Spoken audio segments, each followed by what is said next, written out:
Hello বন্ধুরা, আসসালামু আলাইকুম। কেমন আছো তোমরা সবাই? আশা করছি যে যেখানে আছো সবাই সুস্থ আছো। আমি শাপলা কিচেন অ্যান্ড ব্লগ থেকে তোমাদেরকে আরও একবার স্বাগত জানাই। তো আমি চলে এসেছি আজকে একটা নতুন রেসিপি নিয়ে, খুবই মজার এবং সুস্বাদু, এবং মাত্র 2টা উপকরণে এই রেসিপিটি করে নেওয়া যায়। আর এটা বাজারে কিনতে গেলে কিন্তু অনেক দাম দিয়ে কিনতে হয়, আর বাড়িতে করলে খুব কম খরচে এবং অল্প সময়ে এটা করা যায়। তো চলুন দেখে নিই কীভাবে আজকে আমি এটি তৈরি করলাম। দেখুন কত সুন্দর হয়েছে, আপনারা বাড়িতে ট্রাই করবেন। তো চলুন দেখে আসি এটা আমি কিভাবে বানালাম।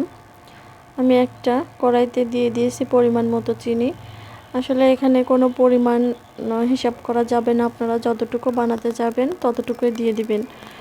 আর চিনিটা যত দেবেন এর মানে এর বাদামের যে তক্তিটা হয় এর পরিমাণও ততই বেশি হবে। এখানে আমি সামান্য পানি দিয়ে চিনিটা গুলিয়ে নিব, বলক আসা পর্যন্ত ওয়েট করছি। এভাবেই নেড়ে চেড়ে চিনিটা গুলিয়ে নিতে হবে। এটাকে কিন্তু বেশি জাল দেওয়া যাবে না, মাত্র 4 থেকে 5 মিনিটেই এটা হয়ে যাবে। আমার চিনিটা প্রায় গলে এসেছে, তবে ভিডিওটি দেখার শুরুতে একটা লাইক দিয়ে ভিডিওটি দেখে নেবেন। আর আমার চ্যানেলে নতুন হয়ে থাকলে চ্যানেলটি প্লিজ সাবস্ক্রাইব করে পাশে থাকা বেল বাটনটি অন করে দেবেন। পরবর্তীতে তাতে এরকম কোনো নিত্য নতুন ভিডিও আপলোড করলে সাথে সাথে নোটিফিকেশন আপনারা পেয়ে যান। আর অবশ্যই কমেন্ট করে জানাবেন কেমন হলো আজকের রেসিপিটা। তো আমার চিনিটা সম্পূর্ণ গলে গেছে এবং এটা বলক দিয়ে উঠেছে। আর আমি আরও 2 মিনিট এটাকে একটু রান্না করব।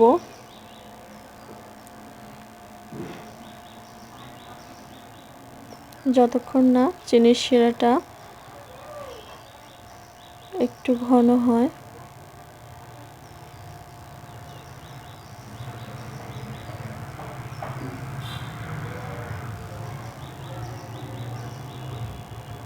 তো দেখুন আমি একটু চেক করে দেখছি আমার চিনিটা হয়ে গেছে। হাতের মধ্যে যখন এরকম একটা তারের মতো হবে তখনই বুঝতে হবে যে এটা হয়ে গেছে। এখন আমি এর মধ্যে দিয়ে দিব আগে থেকে ভেজে রাখা বাদামগুলো আমি উপরের যে ইটা থাকে, লাল লাল যে থাকে সেটা আমি ছাড়িয়ে নিয়েছি, এরকম সাদা করে নিয়েছি।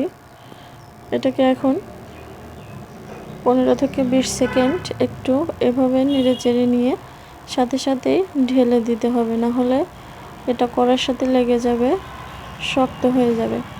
এখানে আমি একটা বাটির মুখ ব্যবহার করেছি, আর সেখানে তেল মাখিয়ে রেখেছিলাম, আগেই তেল ব্রাশ করে রেখেছিলাম। এখন এটা গরম থাকা অবস্থায় এই বাটির মুখের উপর আমি ঢেলে দিচ্ছি। আপনারা চাইলে যে কোনো পাত্রে এটা ঢালতে পারেন। আমি এটাতেই সেট করব, তাই এটাতেই আমি ঢেলে নিলাম। আর এভাবে চামচ দিয়ে একটু বাদামটা সব জায়গায় ছড়িয়ে দেবেন। গরম থাকতে থাকতেই শক্ত হয়ে গেলে এটা কিন্তু ছাড়ানো যাবে না, আর এটা কিন্তু খুব কম সময়ে শক্ত হয়ে যায়। দেখুন মধ্যে একটু খেয়াল করে এটা কিন্তু শক্ত হয়ে যাচ্ছে। তাই চেষ্টা করবেন যত তাড়াতাড়ি সম্ভব এটাকে সেট করার। তো আমার বাদামের বরফিটা প্রায় শক্ত হয়ে এসেছে।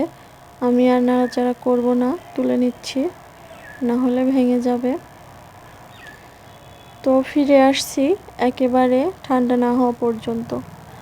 আর এটা গরম থাকতে কিন্তু খুলতে যাবেন না বা উঠাতে যাবেন না, সেটা কিন্তু ভেঙে যাবে, একেবারেই হবে না। তাই চেষ্টা করবেন সম্পূর্ণ ঠান্ডা হওয়া পর্যন্ত অপেক্ষা করতে। তো দেখুন আমার এটা সম্পূর্ণ ঠান্ডা হয়ে এসেছে এবং খুবই শক্ত হয়েছে।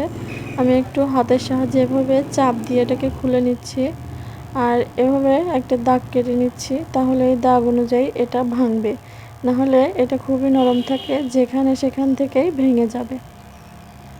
তো দেখুন খুবই নরম, তাই ভেঙে যাবে। আমি এভাবে সবকটা ভেঙে নিলাম।